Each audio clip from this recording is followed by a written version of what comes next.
আল্লাহ রাব্বুল আলামিন চারটা জিনিসকে বড় মারাত্মকভাবে হারাম ঘোষণা করেছেন। কয়টা জিনিসকে? চারটা জিনিসকে বড় মারাত্মকভাবে হারাম ঘোষণা করেছেন। আল্লাহ যে জিনিসগুলোকে, অন্য হারামও আছে, আজকের হারামটা একটু ভিন্ন ধরনের হারাম।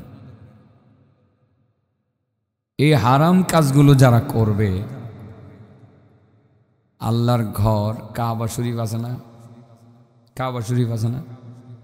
কাবা শরীফ ভেঙ্গে ফেললে যে পাপ হওয়ার কথা, এর চেয়ে বেশি পাপ তারা কামাই করবে। বাংলাদেশে এমন হাজার হাজার মানুষ আছে যারা কাবা ভাঙ্গার মতো বা তার চেয়ে বেশি পাপ তারা দৈনিকই কামাই করতেছে। এই জন্যই বলতেছি জটিল ওয়াজ। অন্যদিন তো লাভের ওয়াজ করি বেশি, আজকে একটু লোকসানের ওয়াজ। যেটা লোকসান করেন না আপনারা, যেহেতু গরুই বাজার আছে, ব্যবসা বাণিজ্য ভালো বুঝেন, আপনাদের গরুই বাজারের পাশে যে আপনার হিলোচিয়া বাজার আছে, ব্যবসা বাণিজ্য বুঝেন, সবসময় তো লাভ করি। আজকে একটু লোকসানের কথা বলি। লাভের ওয়াজ তো করলাম, লোকসান কোন কাজ করলে বেশি হবে সেটা একটু বলবো আজকে। তো লোকসান কি ইচ্ছাকৃতভাবে করবো না লোকসান এড়ায় চলবো? হ্যাঁ, লোকসান এড়ায় চলবো। আল্লাহ বড় জটিল করে চারটা জিনিসকে, চারটা বিষয়কে হারাম ঘোষণা করেছেন। এও আবার হাদিসটা বলছি অনেক গুরুত্বপূর্ণ একটা হাদিস, এই হাদিস থেকে বের করে আপনাদের সামনে বলছি। সুদ খাওয়া হারাম, ঘুষ খাওয়া হারাম, এগুলো তো সারা জীবনে শুনলাম, ঠিক আছে না? ব্যতিক্রম কয়টা হারাম বলবো, তাহলে কয়টা হারামের কথা বলবো? আবার বলেন কয়টা? যে হারাম কাজগুলো করলে কাবা ভেঙ্গে ফেলার চেয়েও বড় গুনাহ আমলনামায় জমা হবে। আল্লাহর ঘর কাবা শরীফ ভাঙ্গার সাহস মুসলমানদের আছে, কিন্তু প্রতিদিনই ভাঙতেছে, কেমন যেন তারা ভাঙতেছে। অথচ আল্লাহর ঘরে দেখলেই তো মুসলমানের চোখে মুখে কি আনন্দ, ফুর্তি, ভালোবাসা জন্মায়। কাবাঘর দেখলে যারা যায় মক্কা শরীফ, আল্লাহর ঘরটা দেখার পরে মনটা জুড়ে যায়। আল্লাহ তোমার ঘরের কাছে আসছি, আমার আল্লাহর ঘর। আর বাংলাদেশে থাইকা কিছু মুসলমান আছে দৈনিক বহুবার কাবাঘর ভেঙে লায়। ওয়াজটা কঠিন হইতেছে না? শুরু হয়েছে না এখনো, আস্তে আস্তে কমু। বেশিক্ষণ তো লাস্টিং করতে পারতাম না, বুঝতেই পারতেছেন। আমি শেষ সময় এসে বলছি, তার মানে আমি আর চলতে পারি না, আর বলতেও পারি না। মাঝে মধ্যে বাসায় গেলে তো আস্তে আস্তে কথা বলি। আমার মেয়েটা কই, বাবা তুমি সেও করে কথা বলো। আমি বললাম সেও বলতে কি বুঝছো? বাবা তুমি স্পষ্ট কথা বলবা, কি আস্তে আস্তে কি কও শুনি না, বুঝি। আমি যে এর চেয়ে জুড়ে বড় স্পষ্ট করে কথা বলতে পারি না, সেটা বুঝাইয়া পারি না তাদেরকে। তো যাই হোক, কিছু গুরুত্বপূর্ণ কথা হবে। চারটা মানে ব্যতিক্রম ধরনের হারাম, যে হারামগুলোকে আমরা করি কিন্তু বুঝি না, না বুঝে করে ফেলি। এর দ্বারা কাবা ঘর ভেঙ্গে ফেলার মতো পাপ আমাদের আমলনামায় লেখা হয়। এটা কত বড় জঘন্য হয়ে গেল না? অনেক জঘন্য হয়ে গেল না? জঘন্য হয়। চলেন একটা মাত্র হাদিস বলবো, এটার ভিতরে সব কিছু চলে আসবে। আন ইবনে আব্বাস রাদিয়াল্লাহু তাআলা আনহুমা, ইবনে আব্বাস রাদিয়াল্লাহু তাআলা আনহুমা থেকে বর্ণিত। ঠিক এই হাদিসটি আব্দুল্লাহ ইবনে মাসউদ থেকেও বর্ণিত। তাহলে আব্দুল্লাহ ইবনে আব্বাস, আব্দুল্লাহ ইবনে মাসউদ, ওনারা দুইজনেই মূলত হাদিসটা বর্ণনা করেছেন। অন্য রিওয়ায়াতে আমার চোখে পড়েছে সেখানে আব্দুল্লাহ ইবনে মাসউদ বলেছেন। আর আজকে যে হাদিসটা লিখে নিয়ে আসলাম সেখানে আব্দুল্লাহ ইবনে আব্বাস বলেছেন। আব্দুল্লাহ ইবনে আব্বাস বলেন, কাবা শরীফের পাশে ছিলাম আল্লাহর নবীর সাথে। রাসূল করিম সাল্লাল্লাহু আলাইহি ওয়াসাল্লাম কাবার দিকে দৃষ্টি দিলেন। কাবার দিকে তাকাইয়া কাবাকে বললেন, কাবাকে লক্ষ্য করে নবী প্রথম বললেন, লা ইলাহা ইল্লাল্লাহ। কি বললেন? লা ইলাহা ইল্লাল্লাহ। এটা একবার উচ্চারণ করে বললেন, কাবা মা আতিয়াবা কি ওয়া আতিয়াবা রিহাকি। কাবা তুমি কতই না উত্তম, তোমার বাতাস, তোমার ঘ্রাণ কতই না উত্তম। কাবার কিন্তু একটা ঘ্রাণ আছে, আছে না? বাংলাদেশ থেকে যারা যায় কাবাতে গেলে একটা ঘ্রাণ পায়, যদিও ঘ্রাণটা তারা লাগায়, কিন্তু কাবার যে একটা ঘ্রাণ আছে, এই ঘ্রাণটা যে কত মায়াবী। কাবা শরীফ চক্কর লাগাইলে ঘ্রাণটা লাগে, আর ভালো লাগে, আর মজা লাগে। কি লাগে? মজা লাগে। আল্লাহর নবী কাবাকে লক্ষ্য করে বলছিলেন লা ইলাহা ইল্লাল্লাহ।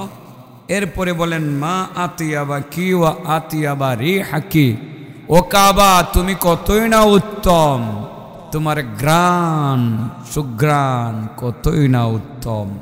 ও আযামা হুরমাতিক, তোমার সম্মান কতই না বড়। কাবা তুমি অনেক সম্মানী, তুমি অনেক দামি, অনেক মর্যাদাশালী, অনেক মর্যাদাশালী। কিন্তু কাবা তুমি যে দামি, তোমার চেয়েও দামি আরও জিনিস কিন্তু পৃথিবীতে আছে। এটা আবার কেমন কথা? আল্লাহর নবী কাবার দিকে তাকাইয়া বললেন লা ইলাহা ইল্লাল্লাহ। এর বললেন কাবা তুমি কতই না উত্তম, তোমার ঘ্রাণ কতই না উত্তম, তোমার সম্মান কতই না ঊর্ধ্বের, অনেক বড়, অনেক বেশি সম্মানী। ও কাবা তোমার চেয়েও দামি জিনিস আরও আছে। আব্দুল্লাহ ইবনে আব্বাসের তো ফেস হয়ে লাগার কথা, ঠিক আছে না? নবী বলতেছে কাবা তুমি অনেক দামি, অনেক সম্মানী, তোমার ঘ্রাণ অনেক দামি, অনেক মজার। আবার বলতেছে তোমার চেয়েও দামি আরও জিনিস আছে। তাহলে কাবার চেয়ে দামি জিনিস মুসলমানদের কাছে আর কি থাকতে পারে? আছে হিসাবে। আমার তো মনে হয় গুরুর মানুষ বলবে যে না এইটা আবার কেমন করে, কাবার চেয়ে দামি জিনিস আবার থাহে কেমনে? হ্যাঁ, কাবার চেয়ে দামি জিনিস আবার থাহে কেমনে? এটা গুরুর মানুষে কইব, কিন্তু হুজুরে কইতো না। হুজুরে কইব আছে, হুজুর তো বুঝে লাইছে, বুঝেন না? আমি যে হাদিসটা পড়ছি আবার বুঝছে না, বুঝছে লাইছে। কাবার চেয়ে দামি জিনিস আসেনি, আপনাদের দৃষ্টিতে কি কয়? আছে, আছে। আল্লাহু আকবার, আল্লাহু আকবার। আব্দুল্লাহ ইবনে আব্বাস বলেন আর আব্দুল্লাহ ইবনে মাসউদ বলেন যে নবীর সাথে আমি তওয়াফ করতেছিলাম কাবা ঘর। আল্লাহ রাসূল কাবার দিকে তাকাইয়া, কাবাকে তো তওয়াফ করতে হয় নাকি? কাবাকে কি করতে হয়? পৃথিবীর আর কোনো ঘর আসেনি যে তওয়াফ করা যায়? একটা মাত্র ঘর, এই ঘরটাতে তওয়াফ করা যায়। এই জন্য ওখানে গেলে নিয়ম হইল নফল নামাজ এত দরকার নাই, তওয়াফ বাড়াইয়া করো। কারণ নফল নামাজ তো তোমার মসজিদেও করতে পারবা, কিন্তু তোমার মসজিদকে তো আর তাওয়াফ করতে পারতা না, ঠিক না বেটি? এই আল্লাহর ঘরের এই তাওয়াফ যুগ যুগ ধরে চলে আসছে। বাবা আদম থেকে নিয়া ফেরেশতারা এই ঘর তাওয়াফ করছে না? ইব্রাহিম নবী এবং যত নবী রাসূলগণ আসছেন, তারা নবী রাসূলগণের উম্মতগণ যাদের সুযোগ হয়েছে তারা কাবার পাশে আসছে, কাবার পাশে আইসা কাবারের তাওয়াফ করছে। এত দামি কাবা, যে কাবার দিকে তাকাইলে গুনাহ মাফ হয়, যে কাবার দিকে তাকাইলে গুনাহ মাফ হয়, যে কাবার দিকে তাকাইলে আমল নামায় নেকি জমা হইতে থাকে, ওই কাবার থেকে দামি জিনিস আবার আছে। তাও আবার বাংলাদেশেও নাকি আছে, তাও আবার নাকি গরুও আছে। এটা আবার কেমন কথা? আতিকুল্লাহ ফাকনা ফাকনা কথা করতে গিয়ে শিখলো। এই প্রশ্নটা মুরব্বীরা কইব যে আসলে কই থেকে কয়? আসলে তো মুসলমানের কাছে কাবা অনেক দামি, এটা তো ঠিক। 7 লাখ টাকা খরচ করে কাবা দেখতে যায়, আল্লাহর ঘর তোয়াফ করতে যায়, এটা কি দামি মনে না করলে? ওখানে কাবা তোয়াফ করলে, তোয়াফরত অবস্থায় দোয়া করলে দোয়া কবুল হয়। সেখানে কালো পাথর আছে, চুমা খাইলে গুনাহ মাফ হয়। এটা কি বাংলাদেশের কোনো মসজিদে আছে নাকি? এই কালো পাথরটা কয়টা মসজিদে আছে? পৃথিবীর কয়টা মসজিদে কালো পাথরটা আছে? শুধুমাত্র একটা আল্লাহর ঘর, যেটাকে আমরা বাইতুল্লাহ বলি। এটাকে কি বলি? বাইতুল্লাহ বলি। এখানে কালো পাথরটা আছে, জান্নাতি পাথর, এটার মধ্যে লাগানো আছে চুমা খাইলেই জিন্দিগির গুনাহগুলো মাফ। সুবহানাল্লাহ বলেন। সেই পাথরটাকে কালো পাথর বলা হয়। কি পাথর বলা হয়? কালো পাথর। হাজার আসওয়াদ, আল হাজারুল আসওয়াদু, কালো পাথর। এই কালো পাথরকে কালো পাথর বলা হয়। আসলে পাথরটা তো কালো ছিল না, পাথরটা ছিল দুধের চেয়েও সাদা। নাজালাল হাজার মিনাল জান্নাহ। এই পাথরটা দুনিয়ার কোনো পাহাড়ের পাথর না, কোনো সাগরের ভিতর থেকে করিয়ে আনা কোনো পাথর না। এই পাথরটা মূলত আসছে মিনাল জান্নাহ, এটা জান্নাত থেকে আসছে। কানা আবিয়াদ মিনাল লাবান, সেই পাথরটা দুধের চেয়েও বেশি সাদা ছিল। ফাসাওয়াদাতহু খাতায়া বানি আদম, আদম সন্তানের গুনাহগুলো চুষতে চুষতে চুষতে চুষতে ওই পাথরটা কালো হয়ে গেছে। কি হয়ে গেছে? গুনাহ চুষতে চুষতে কালো হয়ে গেছে। এই পাথরটা ওখানে লাগানো আছে, স্থাপন করা আছে। কেউ যদি গিয়ে বিসমিল্লাহি আল্লাহু আকবার বলে ওই পাথরকে একটু চুমু খেতে পারে, জিন্দেগির গুনাহগুলো পাথরে চুষে নিয়ে যাবে। সুবহানাল্লাহি ওয়া বিহামদিহি। তাইলে এই কাবার দামের চেয়ে বেশি দামি জিনিস বাংলাদেশে থাকবো কেমনে? হিসাবে তো থাকার কথা না। কিন্তু আল্লাহ রাসূল বলে দিছে, না, বাংলাদেশে এমন 3টা জিনিস আছে যে 3টা জিনিস কাবার চেয়েও দামি, এই কালো পাথরের চেয়েও আছে। চিনে না এরা? চিনাই দিয়ে যাবো আজকে, খবর আছে। মানতে হইব ওয়াজ খালি শুনলে হইতো না। আমার দাওয়াত দিলে দিবেন, না দিলে নাই। ওয়াজ কিন্তু মানুন লাগবো। আজকাল ঠিক মতো ওয়াজ শুনুন লাগবো, বুঝুন লাগবো, মানুন লাগবো। কাবার থেকে দামি জিনিসগুলো দেখাই দিয়ে যাবো। সারা জীবন এই জিনিসগুলোর কাবার চেয়ে বেশি সম্মান দিতে পারবেন তো ইনশাল্লাহ? এই গ্রামে আছে কাবার চেয়ে দামি জিনিস, দেখাই দিয়ে যাবো। সারা জীবন কাবার চেয়ে বেশি সম্মান দেওয়া লাগবে। দিব তো ইনশাল্লাহ? কালো পাথর বাংলাদেশে নাই। সেই আল হাজারুল আসওয়াদ, ওই কালো পাথর সৌদি আরবের মক্কা নগরীর কাবার এক কিনারার মধ্যে লাগানো আছে। নাজালাল হাজারু মিনাল জান্নাহ কানা আবিয়াদা মিনাল লাবান ফাসাওয়াদাতুহু খাতায়া বানি আদম। ওই কালো পাথরটা দুনিয়ার কোনো পাহাড় থেকে সংগ্রহ করা হয় নাই। ওই পাথরটাকে দুনিয়ার কোনো জায়গা থেকে আনা হয় নাই, কোনো পাহাড় থেকে সংগ্রহ করা হয় নাই, কোনো সাগরের নিচ থেকে সেই পাথরটাকে উত্তোলন করা হয় নাই। ওই পাথরটা মূলত জান্নাত থেকে দুনিয়াতে আসছে। ওই পাথরটা দুধের চেয়েও সাদা ছিল। আদম সন্তানের গোনাগুলো চুষতে চুষতে ওই সাদা পাথরটা কালো হয়ে গেছে। তার মানে আল্লাহর কোনো বান্দা বিসমিল্লাহি আল্লাহু আকবার বলে ওই কালো পাথরের মধ্যে যদি চুমা খাইতে পারে, তার জিন্দেগির গোনাগুলো ওই কালো পাথরটা চুষে নিয়ে যায়। হাসরের ময়দানে ওই কালো পাথরের জবান হবে, মুখ হবে, তার চোখ হবে। চোখ মুখ নিয়ে আল্লাহর দরবারে উপস্থাপিত হবে, আল্লাহর দরবারে হাজির হবে। আল্লাহর দরবারে হাজির হয়ে বলবে, আল্লাহ, তোমার এই বান্দা, তার বাড়ি গুরুই, তোমার বান্দা আব্দুল করিম, আব্দুর রহিম, তোমার এই 2টা বান্দারে আমি চিনি। আল্লাহ বলবেন, চিনো তাতে কি হয়েছে? মাবুদ, চিনি, আমার কথা আছে। সেই কথাটা কি?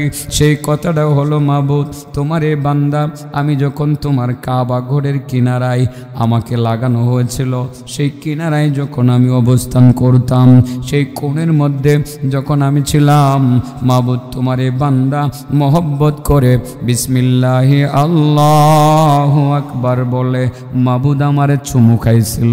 ওগো আল্লাহ, আজকে হাসরের ময়দানে তোমার এই বান্দার জন্য আমি সুপারিশ করতে চাই। তুমি যদি অনুমতি দাও, তোমার বান্দার জন্য আমি সুপারিশটা করতাম।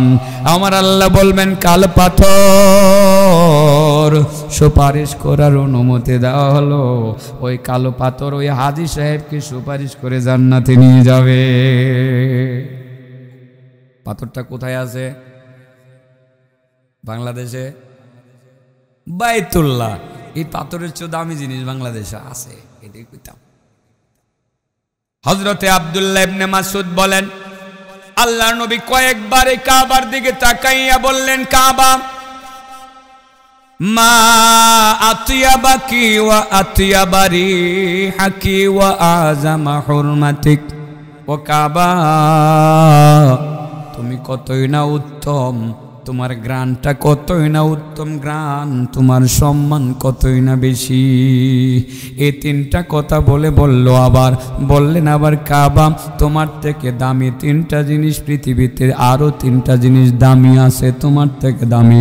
ওই তিনটা জিনিস বাংলাদেশেও আছে, বাজিতপুর থানায়ও আছে, হিলুচিয়াতেও আছে, বিয়াতির সরেও আছে, গুরুয়েও আছে। সুবহানাল্লাহ বলেন। আব্দুল্লাহ ইবনে মাসউদ কইটা কি কথা, কাবার থেকে দামি জিনিস আছে। এই সবাই আয় হচ্ছে সারলে শুরু করে দিব এই তিনটা কোয়া, তখন আস্তে আস্তে আইতে আসে দেখা যায়। আর 5 মিনিট এমনি বইরা যান, কারণ আমি তিনটা কোয়া শুরু করলে তো আর রিপিট করতে পারতাম না। এক কথা তো বারবার বলা চলতো না, আর বলবো কেমনে। আর তো অনেক ওলামায়ে কেরাম আছে কথা বলবে। আজকে আমার এক ভাই আইতেছে, আরেক ভাই জোয়ান বক্তা, দেখেন ইনশাল্লাহ ওয়াজ করে দেখাই দিয়ে যাইব। এত সুন্দর ওয়াজ করবো আগামী বছর। আর আতিকুল্লার নাম মনে হইতো না যে এই বেড়ার ভাঙ্গা গলা, এই বেড়ারে আর ডেক লাভ নেই। তো এই নতুন বক্তাই দরকার, দেখবেন এত সুন্দর ওয়াজ করবো। আমার ভাইরা আইতাছে যে এটা আমার এলাকাতেই বাড়ি, এই জন্য আগে ভাগে কয়ে নিলাম, বুঝছেন না? আমার এলাকাতেই বাড়ি, খুব সুন্দর কথা কই, আপনারা শুনবেন ইনশাআল্লাহ। তাড়াতাড়ি এসে পড়েন। তাহলে কাবার চেয়ে দামি জিনিস আছে। মুসলমানের আবেগের জায়গা হলো কাবা। একটা করে আবার কইতাম। রেডি? মানুন লাগবো, কিন্তু মানুন লাগবো সারা জীবনের জন্য মানতে হবে, ভালোভাবে খেয়াল করতে হবে। ইসলাম যে কত সুন্দর। আল্লাহ রসুল কাবার দিকে ছায়া বলছিলেন, তোমার চেয়ে দামি জিনিস আছে? আল্লাহ আসলে সবচেয়ে দামি কারে বানাইছে?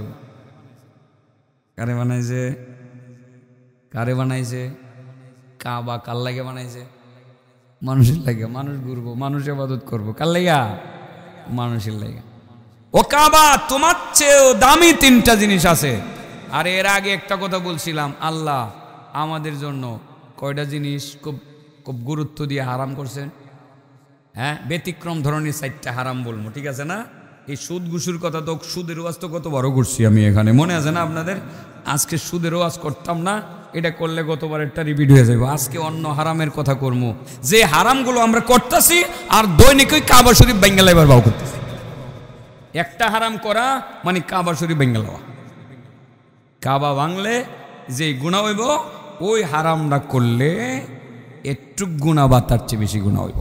নাউজুবিল্লাহ বলতেন না? ও কাবা তোমার থেকে দামি তিনটা জিনিসের প্রথমটা হলো মুসলমানের জান।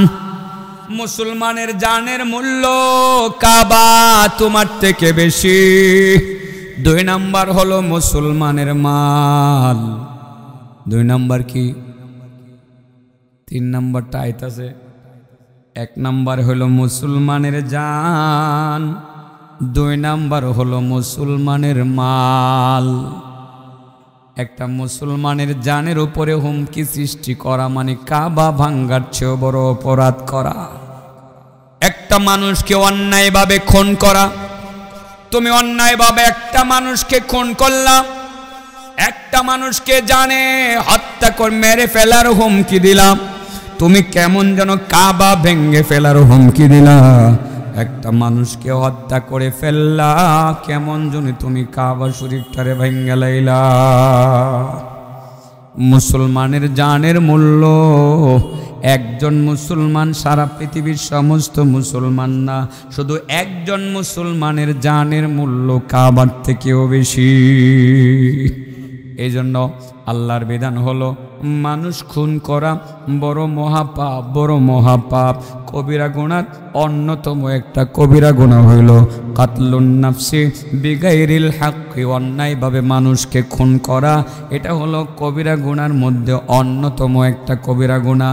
কেউ যদি মানুষ খুন করে ফেলে, খুন করার মধ্যে যদি ইন্ধন দেয়, খুন করার ক্ষেত্রে যদি সাহায্য করে, পরামর্শ দেয়, ইন্ধন দেয়, কেমন যেন কাবা শরীফ ভাঙ্গার জন্য ইন্ধন দিছে, কাবা শরীফ ভাঙ্গার জন্য কেমন যেন সে সাহায্য সহযোগিতা করছে। একজন মানুষকে হত্যা করার পিছনে ইন্ধন দিলে কাবা শরীফকে ভাঙ্গার ইন্ধন দেওয়ার মতো গুনাহ তার আমল নামায় জমা হয়ে যায়, তার আমল নামায় জমা হয়ে যায়। সেই জন্য বলছিলাম মুসলমানের জানের মূল্য হলো কাবার থেকে বেশি। ঠিক না ঠিক? আমাদের দেশে হত্যার প্রবণতাটা একটু বেশি। খুব বেশি। একটা মানুষ আরেকটা মানুষকে মাইরে ফেলতে মোটেও দ্বিধা করে না, এক বন্ধু আরেক বন্ধুকে মারতে মোটেও দ্বিধা করে না। যখন স্বার্থের উপরে আঘাত আসছে, কিরে ঘটনাটা কিরে, আমি এর পিছনে ঘুরি, আমার বন্ধু দেখা যায় যে তারে নারে করে রে, এর পিছনে বুঝো তো, হ্যাঁ দুষ্ট একদল দুষ্ট চক্র আছে। এই উঠতি বয়সের দুষ্টটি আজকে নিশ্চয়ই আমার বালা কইতো না, আমি জানি, দেখবো এই হুজুরটারে তো ভালোই কইতাম, আজকে আমরা এমন ধরা ধরল গেরে। আরে এক বন্ধু ওই একটার পিছনে লাগছে আর কি, মোবাইলে একটু ফিটিস ফিটিস কইরা খাতির হয়ে গেছে গা। তো যার লগে ফিটিস ফিটিস করে খাতিরটা হয়েছে, হ্যাঁ তো ফিটিস ফিটিস ডাইনেও করে বামেও করে। পরে যখন ডাইনেরটা শুনছে গিরে আমার লগেও ফিটিস ফিটিস করে, আবার দক্ষিণ পাড়ার হেডার লগেও ফিটিস ফিটিস করে, তো হেডারে সাইজ করে লাই না, তুমি দেখি হুমাইপুর নিয়া ওই যে ইয়ে আছে না বুটটা ক্ষেতের মধ্যে মাইরা ক্ষেতের ভিতরে লাশটা ফালাই থুইয়া ফুরিয়ে তুমি এই কামটা করলা, কেমন যেন তুমি কাবা শরীফ তারে ভাঙ্গা দিলা। এরকম হত্যাকাণ্ড এখন দেশে বেশি করতেছে। ফেসবুকে পড়ি, পেপার পত্রিকায় পড়ি, তবে গুরু আর ৭২ এলাকাতে এরকম মানুষ থাকার কথা না। অগ্রিম একটু সাবধান করলাম বন্ধুরা, কোনো সময় মানুষকে হত্যা করার মানসিকতা অন্তরে পোষণ করবে না। এটা তোমার জন্য হারাম ঘোষণা করা হয়েছে, তোমার জন্য হারাম ঘোষণা করা হয়েছে। আল্লাহ রাব্বুল আলামিন কোরআনে বড় তাগিদ দিয়েছেন, ওয়ালা ইয়াকতুলুনা নাফসাল্লাতী হারামাল্লাহু ইল্লা বিল হক। অন্যায়ভাবে মানুষ খুন করা এটা ভয়ানক পাপ। আল্লাহ রাসূল বলেছেন অনেক অনেক কবিরা গুনাহ আছে, এর মধ্যে 4টা কবিরা গুনাহ আকবারুল কাবায়ের, সবচেয়ে বড়। আল কাবায়ের আল ইশরাকু বিল্লাহ, 1 নাম্বার হলো আল্লাহর সাথে শরীক করা, হুকুকুল ওয়ালিদাইন 2 নাম্বার হলো পিতামাতার অবাধ্য হওয়া, 3 নাম্বার কাতলুন নাফসি বিগাইরিল হক, অন্যায়ভাবে মানুষকে খুন করা, ওয়াল ইয়ামিনুল গুমুস, এবং কথায় কথায় মিথ্যা কসম করা। এই 4টা কবিরা গুনাহ হলো কবিরা গুনার বাপ, আকবারুল কাবায়ের, বড়দের বড় বড় বড় কবিরা গুনার অন্যতম বড় কবিরা গুনাহ হলো কয়টা? 4টা। 1 নম্বর হলো আল্লাহর সাথে শরীক করা, 2 নম্বর হলো পিতামাতার অবাধ্য হওয়া, আর 3 নম্বর হলো অন্যায়ভাবে মানুষ খুন করা। একটা মানুষকে জানে মাইরা ফেলা মানে কাবা শরীফে ভাঙ্গা গুড়া গুড়া করে দেওয়া। সাহস হবে নি কাবা শরীফ ভাঙতে? তোমার যদি কাবা শরীফের মধ্যে গিয়া কুড়াল ধরতে সাহস না হয় যে কুড়াল দিয়া ভাঙ্গেলাম কাবা শরীফ, তাহলে একটা সাহস কেন হইল? এই মানুষের জানের মূল্য তো কাবার চেয়েও বেশি। বিষয়টা ক্লিয়ার বন্ধুরা? এই জগতে পা বাড়াইবা না। তোমার এই কপালে অনেক কিছু আছে, ভাগ্যে আল্লাহ যেটা রাখিয়া দিছে এটা তুমি পাইবা। যেটারে আল্লাহ তোমার জন্য বানাইছে এটা তুমি পাইবা। এটারে পাইবার লাগে আরেক বন্ধুরে তুমি চুপি চুপি বিষ খাওয়াইয়া মেরে লাইও না। বন্ধুরে চায়ের সাথে ঘুমের ওষুধ খাওয়াইয়া ঘুম পাড়াইয়া গলা কাটছো না, এই কামটা করো না। আমার মনে হয় ছেলেরা বুঝছে ইদানিং শুধুমাত্র নারী গঠিত বিষয় নিয়ে হত্যাকাণ্ড বেশি ঘটতেছে। আমি পেপার পত্রিকায়ও দেখি এবং ফেসবুকেও দেখি, সেই জন্যই কথাটা বললাম আর কি। এটা এতটা মুখ্য ছিল না, আমার মুখ্য হলো আজকে 3 নাম্বারটা। কয় নাম্বারটা? 3 নাম্বারটা হলো আমার মুখ্য বিষয়। এটাকে নিয়ে কথা বলতে চেয়েছিলাম এবং এটা নিয়ে ইনশাআল্লাহ কিছু কথা বলার চেষ্টা করব। এবার বলেন কাবার চেয়ে দামি জিনিস কয়টা আছে? 1 নাম্বার মুসলমানের জান। বলেন 1 নাম্বার মুসলমানের জান। মুসলমানের জানের মূল্য কাবার থেকেও বেশি। 2 নাম্বার হলো মুসলমানের মাল। একজন মুসলমানের হালাল মাল কাবার থেকেও বেশি দামি। হালাল মালের মূল্য 1টি টাকা, যেই টাকাটা হালাল ভাবে উপার্জিত ওই টাকাটার মূল্য কাবা শরীফের থেকেও বেশি। কেউ যদি মুসলমানের হালাল পয়সাটা আত্মসাৎ করে, নষ্ট করে, ধ্বংস করে, সে কেমন যেন কাবা শরীফকে ভেঙ্গে ফেলার অপরাধ করলো। বুঝাইতে পারছি? তাহলে কেমনে আত্মসাৎ করে? কর্জ নিয়ে আত্মসাৎ করে, চুরি করে আত্মসাৎ করে, বাটপারি করে আত্মসাৎ করে, ধোঁকাবাজি করে আত্মসাৎ করে, নানান কলে কৌশলে যারা মুসলমানের সম্পদ আত্মসাৎ করে তারা কাবা শরীফ ভাঙ্গে ফেলার অপরাধের মতো অপরাধ করে। নাউজুবিল্লাহ বলেন। এবার তাহলে আত্মসাৎ। দোকানে বাকি খাইছেন, বাকি খাইয়া টাকাটা পরিশোধ করতেছেন না, মনে মনে চিন্তা করছেন টানা 20 বছর পর্যন্ত তার দোকানে বাকি খাইছি, 1000-10,000 টাকা বাকি থাকবে, এটাই স্বাভাবিক। অনেক লাভ করছে, আমার কাছ থেকে এখন থেকে এই 10,000 টাকা আমি দেব না। ও বাবা, 10,000 টাকা নয়, মাত্র 10টা টাকা, যদি একটা টাকা যদি ইচ্ছাকৃতভাবে আপনি আত্মসাৎ করে থাকেন, মনে রাখবেন কাবা শরীফ ভেঙে ফেলার মতো অপরাধ আপনি করলেন। আর একটি টাকা আত্মসাৎ করার কারণে আপনি যত কিছুই করবেন, যত ইবাদতই করবেন, একটা ইবাদত আল্লাহর দরবারে কবুল হবে না। আর ওই টাকাটা পরিশোধ না করার কারণে জান্নাতের পথ বন্ধ হয়ে যাবে, জাহান্নাম অবধারিত হয়ে যাবে। নাউজুবিল্লাহ বলেন। ওই মিয়া, বিষয়টা গুরুত্বপূর্ণ। এই অভ্যাসটা আমরার মধ্যে আছে। হাদিস তো আরেকটা মনে হয়ে যেতে জায়গা কইলেইতাম, কইলে টেনশন করেন না, 9টার পরে 1 সেকেন্ডও যাইতাম না। কোন রকমের 9টায় যাইতারলে তো কইতার মধ্যে 1 ঘন্টা বেশি ওয়াজ করছি, নাইলে তুই যে সভাপতি সাহেব কইব যে হুজুরে 1 ঘন্টা কইল না, কিন্তু আমার যে গলা দিয়ে আওয়াজ হয় না, এটা কিন্তু বুঝতো না। এরপরে ওই যে খান সাহেব বই রয়েছে এই জায়গাটা, মানে 1 ঘন্টার আগে ছাড়লে কই ভাই সাহেব কী করলেন, ওই কোনার মধ্যে বই রয়েছে, চেয়ার লইয়া মানে মনে বেড়া দিছে আর কি, তাতে না যাই তারি কেন বই রয়েছে। এই এদিকে চাও, কাবার থেকে দামি জিনিস কয়টা? হ্যাঁ, 1 নম্বর মুসলমানের জান, মাশাআল্লাহ। 2 নম্বর মুসলমানের মাল। হারাম মাল না হালাল মাল? হালাল মাল। হালাল মালের মূল্য কাবার থেকে বেশি। আল্লাহু আকবার, আল্লাহু আকবার। 1টা টাকার মূল্য কত বেশি? হালাল মালের, হালালের কত দাম আপনি চিন্তা করে দেখছেন? এই হালাল 1টা টাকা, একজনের উপার্জিত টাকা যদি আপনি মেরে দেন, আপনি কাবা শরীফ ভাঙ্গার চেয়ে বড় অপরাধ করলেন। জান্নাতের পথ বন্ধ। আল্লাহ রাস্তায় যদি শহীদও হয়ে যান, বদরের প্রান্তরিকের শহীদ হয়ে গেছেন, কথার কথা বদর তো নাই এখন, মানে বদরের সাহাবীদেরকে তো আল্লাহ মাফই করে দিছে, কথার কথা এখন এরকম একটা জেহাদিকে শহীদ হয়ে গেছেন গা। 1টা টাকা আপনার গরুই বাজারের মানে দোকানদার আব্দুর রহমান মিয়া আপনার কাছে পাইব, এই 1টা টাকার দাবি সে সারে নাই, দাবিটা রাখা ধুয়ে দিছে। জান্নাতে যাইবেন তো, শহীদ তো জান্নাতেই যাইব, শহীদ ফিল জান্নাত, জান্নাতে যাইব, জান্নাতে যাইব, রওনা দিব, গিয়ে দেখবো লেখা আছে জান্নাতে যাওয়ার জন্য সব ঠিকঠাকই ছিল, কিন্তু একটা জায়গায় তোমার বাধা আছে, 1টা টাকা ওই যে গরুই বাজারের আব্দুর রহিম মিয়া তোমার কাছে পাইব, এটা দিয়ে আইও, এরপরে দুঃখ দিবেন কেমনি? গরুই বাজার আর আউন যাইব, আব্দুর রহিম রে পাওয়া যাইব, হ্যাঁ? আর পাওয়া হয়ে গেল, টেয়া পাইবেন গই, টেয়া গিয়ে আপনার ছেলে মেয়েরা সাথে দিয়ে দিব। আচ্ছা, দিয়ে দিছে 1 টাকার জায়গায় 1 কোটি টাকা ওই দিয়ে দিছে, বস্তা বাইন্দা কবরে দিয়ে দিচ্ছে। আসরের মাঠে ওঠার সময় লয়ে যেতে পারবেন, টেয়া থাকবো মাটির নিচে, আসরের মাঠে আপনি আল্লাহর কাছে হাজির হইবেন, টেয়া পাইবেন কই? টাকা কেমনে পরিশোধ করবেন? তাহলে পরিশোধ গিয়ে হাসরের মাঠে গিয়ে করন না, এখনই করে লাওন, এখনই করে লাওন।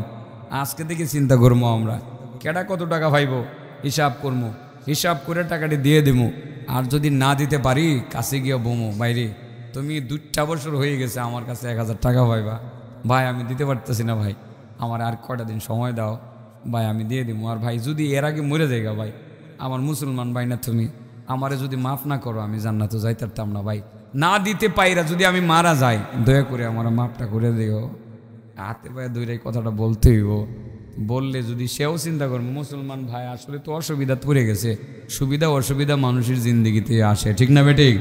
সুবিধা অসুবিধা মানুষের জিন্দিগিতেই আসে। মানুষের সব সময় একরকম কাল যায় না, ঠিক না বেঠিক? সকালবেলার ধনীরে তুই ফকির, সন্ধ্যাবেলা। ছোটবেলায় ওয়াজটা শুনতাম, মনে হয় যুক্তিবাদী ওয়াজটা করতো আর কি, কথাটা আমার অন্তরে বড় রেখাপাত করেছে। সকালবেলার ধনীরে তুই ফকির সন্ধ্যাবেলা, এই কথাটা অনেক গুরুত্বপূর্ণ মনে হয়েছে। বহু কোটিপতি আজকে পথের ভিখারি, ঠিক না বেটি? বহুত কোটিপতি আজকে পথের ভিখারি। 10টা টাকা 1000 টাকা বাকি খাইছিল দোকান থেকে, সেটা দিতে পারে না, পথের ভিখারি হয়ে গেছে। আমার চোখের সামনে একজন লোক ঘুরে, দৈনিকে দেখা হলে 50 টাকা 100 টাকা দেয়। আমার শ্বশুরের সাথে ব্যবসায়ী, তার কয়েকটা তার ছিল, কি বলে যে টেক্সটাইল মিল ছিল, সে বড় কাপড় সুতার ব্যবসায়ী ছিল। এখন কোর্টে, নরসিংদী কোর্টে বাচ্চা আছে এখনো, প্রতিদিন ভিক্ষা করে। কিন্তু লোকটার আবার অভ্যাস ভালো, স্বভাব ভালো, টাকা ওইভাবে চায় না, কিন্তু সে যে খুব অভাবে এটা তো আমরা জানি। সে কাজ করে দিতে চায়, যে বলে যে আপনি আমার একটা কাজ দেন, আমি কাজটা করি। বয়স্ক মানুষ, 80 বছর বয়সে মানুষ এখন তাকে দিয়ে কাজ করাইতে চায় না। আমি 2-4-5 বছর আগে আমার সব কাজ সেই করতো, বাজার সদাই করা সব কিছু। এখন আমারও লজ্জা লাগে তাকে বাজারের জন্য বলার। আমি তার টাকা পয়সা দেই।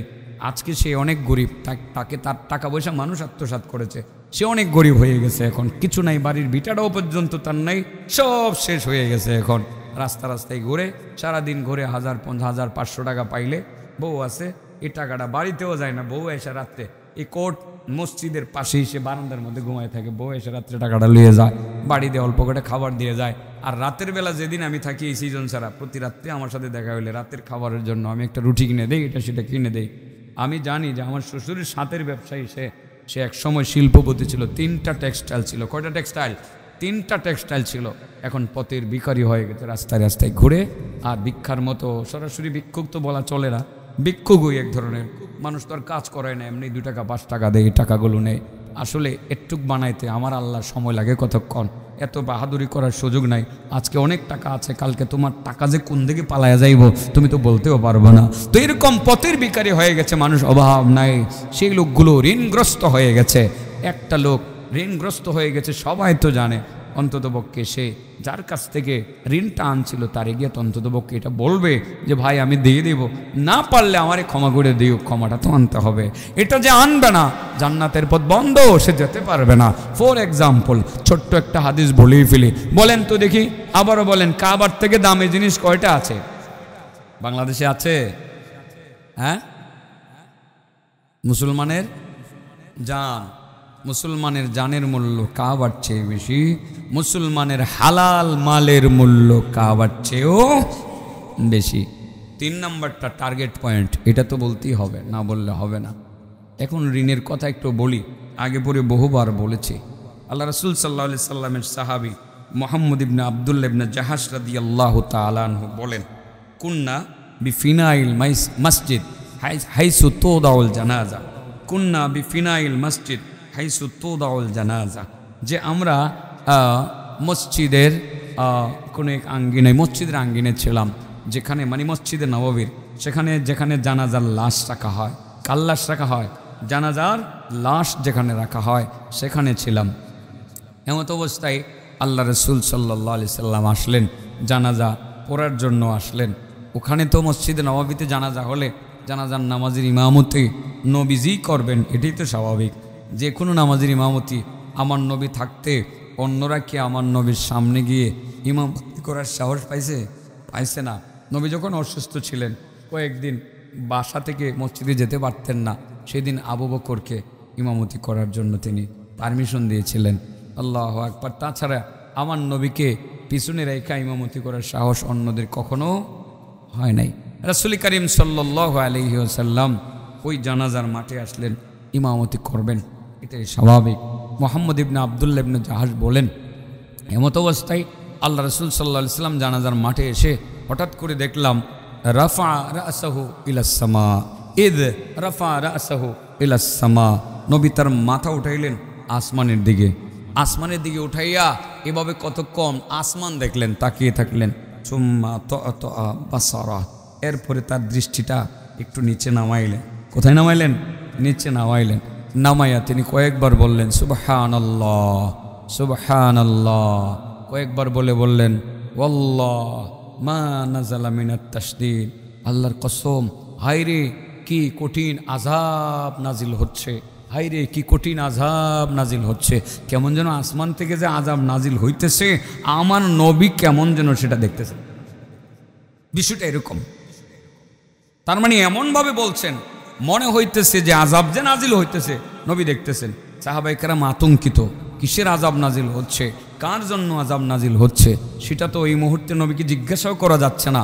মনে হচ্ছে আল্লাহর নবী তিনি স্বাভাবিক অবস্থাতে নাই, অনেক অনেক চিন্তাগ্রস্ত আছেন।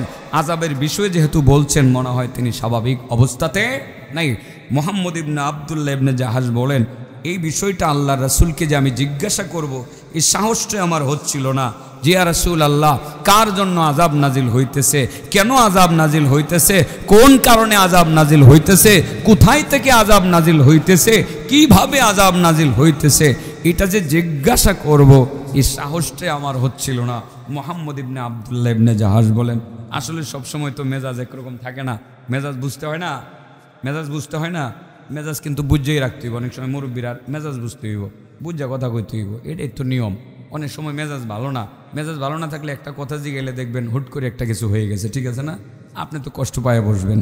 এটা যেরকম ইদানিং চরমনের হজরত আপনার ওনার পিছনে কি জানি একজন মুরিদ কি বলতে চাইছিলেন, উনি এভাবে ধাক্কা মারছেন।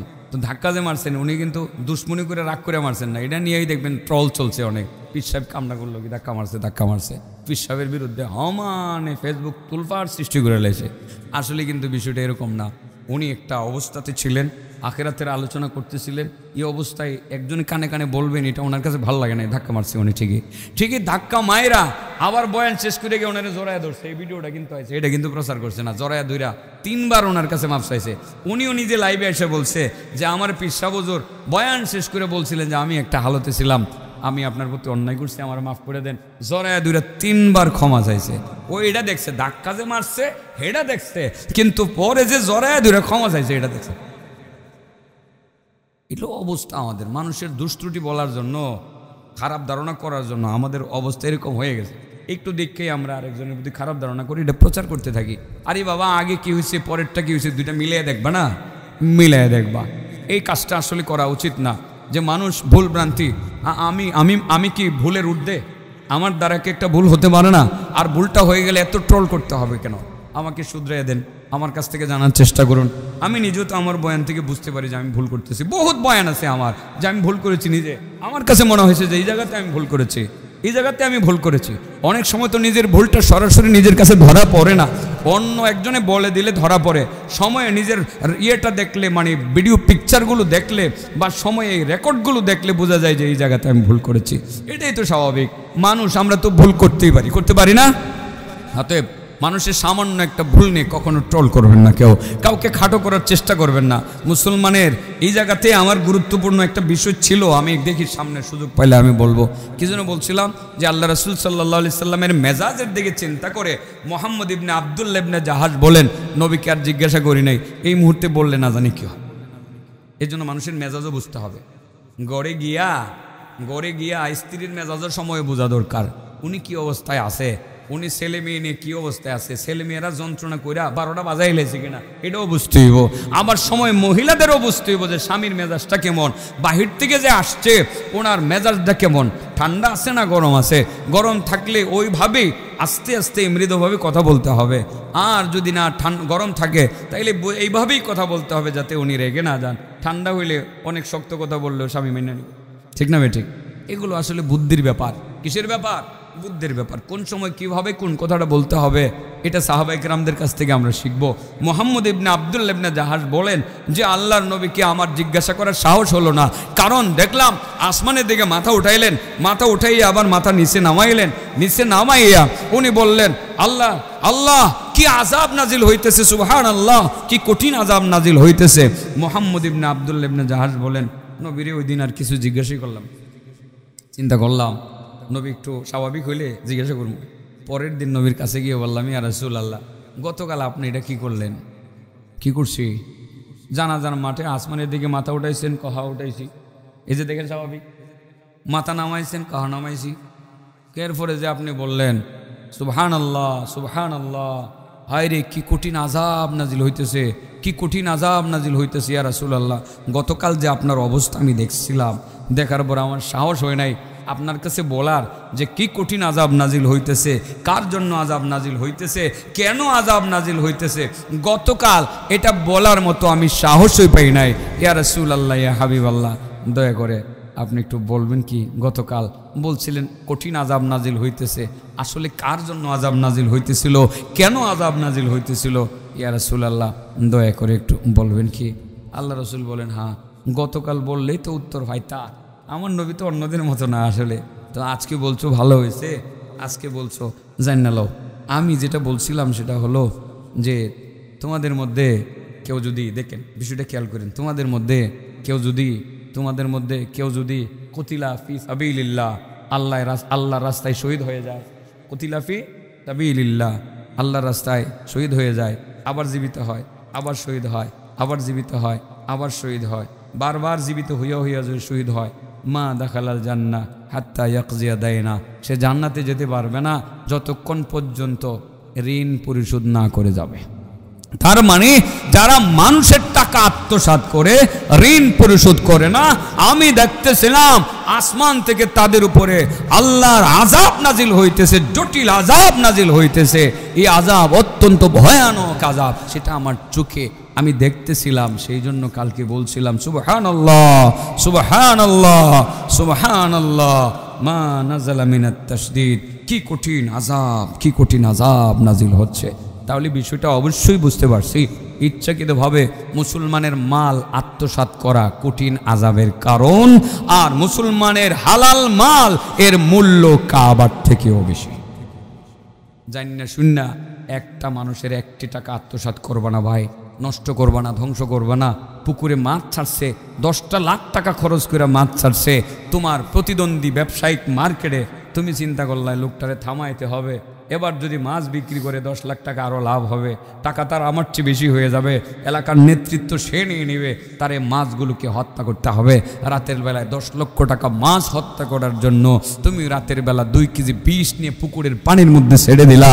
বন্ধু, এই কাজটা তুমি করলা, তার 10 লক্ষ টাকা যেই হালাল টাকার মূল্য কাবার থেকেও বেশি, এই হালাল টাকাগুলোকে তুমি হালাল টাকাগুলোকে তুমি আত্মসাৎ করলা, নষ্ট করলা, ধ্বংস করে দিলা। কেমন যেন তুমি কাবা শরীফকে ধ্বংস করে দিলা। নাউজুবিল্লাহ বলেন। বুঝাইতে পারছি না মুসলমানের মালের যে কত দাম বেশি? বুঝাইতে পারছি? মাশাআল্লাহ, আইতাছে বড় বড় 3 জন আলেম আইতাছে। আইন তাড়াতাড়ি আইফরেন, আমারও গলা ভেঙে গেছে গা। এরপরে বিয়াতির সরের কৃতি সন্তান আবুল কাসেম হাবিবি ভাই আইতাছে, সাথে আইতাছে আমার আরেক ভাই, চেহারা তো অনেক সুন্দর, আল্লাহর ওলির ওয়াজও মনে সুন্দর হইব লক্ষণে কয়। ভাই সাহেব আইফরেন, আমি গুজগাছ করতেছি, আসলে ওয়াজ কিন্তু করছি না, 5 মিনিট সময় দিয়ে লাগবো। যেমন যাবনি আলহামদুলিল্লাহ বোন, আসলে ওয়াজটা করতেছি না মনে। আচ্ছা বলেন, কাবার থেকে দামি কয়টা জিনিস? বলেন, কাবার থেকে দামি জিনিস কয়টা? হ্যাঁ, 1 নম্বর মুসলমানের জান, সামনে সামনে, 1 নম্বর মুসলমানের জান, 2 নম্বর হলো মুসলমানের মাল। মুসলমানের জানের মূল্য কাবার থেকে বেশি, মুসলমানদের হালাল মালের মূল্য কাবার থেকে বেশি। কেউ যদি মুসলমানের 1টি হালাল টাকা আত্মসাৎ করে, কেমন যেন সে কাবা শরীফকে ভাঙ্গা দিল। সাবধান, দোকানের বাকি খাইয়া বাকি পরিশোধ করতে হবে, কর্জ আনছিলা কর্জ পরিশোধ করতে হবে, না করলে কিন্তু জান্নাতের পথ রুদ্ধ হয়ে যাবে। 3 নম্বর হলো মুসলমানের ইজ্জত। 3 নম্বর কি? মুসলমানের ইজ্জতের মূল্য কাবার থেকেও বেশি। সুবহানাল্লাহ কোন? মুসলমানের ইজ্জত কাবার থেকে বেশি। একটা কথা বলে আরেক মুসলমান ভাইয়ের ইজ্জত আপনি নষ্ট করে ফেললেন, তার একটা সমালোচনা করলেন, একটা খারাপ ধারণা করে তার একটা গীবত করলেন। এই লোকটার সম্মান অনেক বেশি, আল্লাহর বান্দার অনেক সম্মান আছে, অনেক ইজ্জত আছে। আস্তে করে যদি পিন মাইরা গোপনে গোপনে কয়ে থুয়ে যায়, লোকটা কিন্তু বালা না। এই লোকটার সম্মানে আঘাত করলাম, কেমন যেন কাবা শরীফকে ভেঙে দিলাম। নাউজুবিল্লাহ বলেন। এটা কিন্তু আমাদের সমাজে আছে। ঘর থেকে বের হইয়া শাস্ত্রের মধ্যে বৈশা বৈশেই কিন্তু সমালোচনা শুরু হয়ে যায়। আরে অমুকে খারাপ, অমুকে খারাপ, ইমাম সাহেব কামড়া করলো কি, ইমাম সাহেবের কাজটা ঠিক করে নাই। দেখবেন শাস্ত্রে বেশি ইমাম সাহেবের সমালোচনা হয় কি হয় না? 4-5 জন মুসল্লি একসাথে বসলে ইমাম সাহেবের সমালোচনা শুরু করে দেয়। ইমাম সাহেবের মান সম্মানের পরে কিছুটা আঘাত সৃষ্টি করে, ইমাম সাহেবের ইজ্জতের উপরে হুমকি সৃষ্টি করে। আপনি শুধু এতটুকুর মধ্যে থেমে থাকেন নাই, আপনি কেমন যেন কাবা শরীফ আল্লাহর ঘরটারে ভাঙ্গা দিলেন। নাউজুবিল্লাহ বলেন। আছে এরকম আছে? হ্যাঁ, আসলে কি আমাদের দেশের আলেম ওলামারা যারা আছে, বেশিরভাগই আলেম ওলামা আমি মনে করি তো ফেরেশতা। কেড়ে জানেন, এত কিছুর পরে মসজিদ ইমামতি করে, বেতনও দেয় কম, বেতনও দেয় কম, মুসল্লিরা নানান কথা শুনুন লাগে। একটা কিছু হইলে গুড়ি চালা শুরু করে, ইমাম সাহেব কামটা ঠিক করে নেয়, ইমাম সাহেব কামটা ঠিক করে নেয়। গুড়ি চালতে চালতে বেটার মান সম্মান সব নষ্ট করে বেজ্জতি করে এলাকা থেকে বাইর করে। আমার এই বাংলাদেশের মধ্যে এই অবস্থাটা আছে। আমার মনে হয় সবাই তো না, অধিকাংশ ইমাম সাহেব এগুলো ফেরেশতার মতো। এত কিছুর পরে ইমামতি করে গেলে তো গিয়া আপনার বাজারে গিয়ে একটা দোকানদারি করতে পারতো, ঠিক না বেটি? এত কিছুর পরে ইমামতিটা কেন করে? হ্যাঁ, করতে হবে, এটা আমাদের দায়িত্ব। আপনাদের দায়িত্ব হলো তাদের ইজ্জত কিভাবে রক্ষা হয় সেদিকে খেয়াল রাখা। একজন আলেমের ইজ্জত রক্ষা করলে মুহাম্মদুর রাসূলুল্লাহ সাল্লাল্লাহু আলাইহি ওয়াসাল্লামের ইজ্জত রক্ষা করার মতো হবে। আলেমরে মহব্বত করবেন, ভালোবাসবেন, তার ইজ্জতের উপর হুমকি সৃষ্টি করবেন না। আমি ওই দিকে কথা বলছি না। সকলের ইজ্জতের মূল্য কাবার থেকে বেশি। শুধু আলেম কেন, বুড়া চাচা, এই চাচা মেয়ের একটা ইজ্জত আছে না? আছে। একজন রিক্সাওয়ালার তার জায়গাতে তার একটা ইজ্জত আছে না নাই? একজন খেটে খাওয়া দিন মজুর তার জায়গাতে তার একটা ইজ্জত আছে। তার ইজ্জতের উপরে একটি কথা বলে আপনি হুমকি সৃষ্টি করলেন, কেমন যেন কাবা শরীফকে ভেঙে ফেলার জন্য আমাকে হুমকি দিয়ে দেন। এজন্য আল্লাহ রাসূল সাল্লাল্লাহু আলাইহি সাল্লাম কাবার দিকে তাকায় বলছিলেন, লা ইলাহা ইল্লাল্লাহ মা আতিয়াবাকি ওয়া আতিয়াবা রিহাকি ওয়া আযমা হুরমাতিক ওয়া কাবা, তুমি কতই না ভালো, কতই না উত্তম, তোমার হাওয়া আবহাওয়া, তোমার হাওয়া গ্রান কতই না উত্তম, কাবা তোমার সম্মান কতই না বেশি। ও কাবা, মনে রাখবা, ওয়াল মুমিনু আযমু হুরমাতাম মিনকি, একজন মুমিনের সম্মান তোমার থেকে অনেক বেশি বলে ব্যাখ্যা দিয়েছেন যে মুসলমানের জানের মূল্য তোমার চেয়ে বেশি, মুসলমানের হালাল মালের মূল্য তোমার চেয়ে বেশি, মুসলমানের ইজ্জতের মূল্য তোমার চেয়ে বেশি। বুঝাইতে পারছি কথাটা? আজকে প্রথমে বলছি ওয়াজটা বড় জটিল। আজ থেকে এমনি মানুষকে হত্যা করার মানসিকতা অন্তরে রাখবো না। আজ থেকে কারো একটি টাকা আত্মসাৎ করার মানসিকতা অন্তরে রাখবো না। আজ থেকে কোনো মানুষের ইজ্জত নষ্ট করার মানসিকতা অন্তরে রাখবো না। তার মানে গীবত শেখায়েত আমরা করব না। কিন্তু লাস্ট একটা কথা বলছিলাম, সেটা হলো যে 4টা ব্যতিক্রম ধরনের হারাম, যে ব্যতিক্রম ধরনের হারাম কাজটা করলে কাবা শরীফ ভেঙ্গে ফেলার নামান্তর একটা কিছু হয়ে যায়। এই ব্যতিক্রম হারামগুলো কি, এটা এবার শুরু করেন। 1 নম্বর হলো মুসলমানকে জানে মারা, ব্যতিক্রম হারাম। এই হারাম করলে কাবাকে ভেঙ্গে ফেলার মতো গুনাহ হবে। মুসলমানের মাল আত্মসাৎ করা, এটা হারাম, কাবা শরীফ ভেঙ্গে ফেলার মতো পাপ হবে। মুসলমানের ইজ্জত নষ্ট করা ব্যতিক্রম হারাম, কাবা শরীফ ভেঙ্গে ফেলার মতো অপরাধ হবে। ও আরেকটা আল্লাহ রাসূল লাস্টে যোগ করে দিয়েছেন, ও আন্নাজুন্না বিহি জন্নান সাইআন, আল্লাহ আমাদের উপরে হারাম করছে মুমিনের ব্যাপারে খারাপ ধারণা করতে। অযথা খারাপ ধারণা করি না, জানি না বুঝছি এমনি লোকটা ভালো, আসলে ধারণা করে বলছেন খারাপ। অযথা না জানি না একটা খারাপ ধারণা কইরা তার ব্যাপারে খারাপ প্রপাগান্ডা শুরু করছেন। আল্লাহ রাসূল বলেন যে আল্লাহ এটা হারাম করে দিয়েছে, এই হারাম কাজটা যে করবে সে কাবা শরীফকে ভেঙ্গে ফেলার মতো অপরাধ করবে। তাহলে 4টা হারাম কাজ আমরা করব না। মুসলমানকে জানে মেরে ফেলার চক্রান্তে লিপ্ত হব না। মুসলমানের মাল, হালাল মাল আত্মসাৎ করব না। মুসলমানের ইজ্জতে কোনো আঘাত করব না এবং কারো ব্যাপারে অযথা কোনো খারাপ ধারণা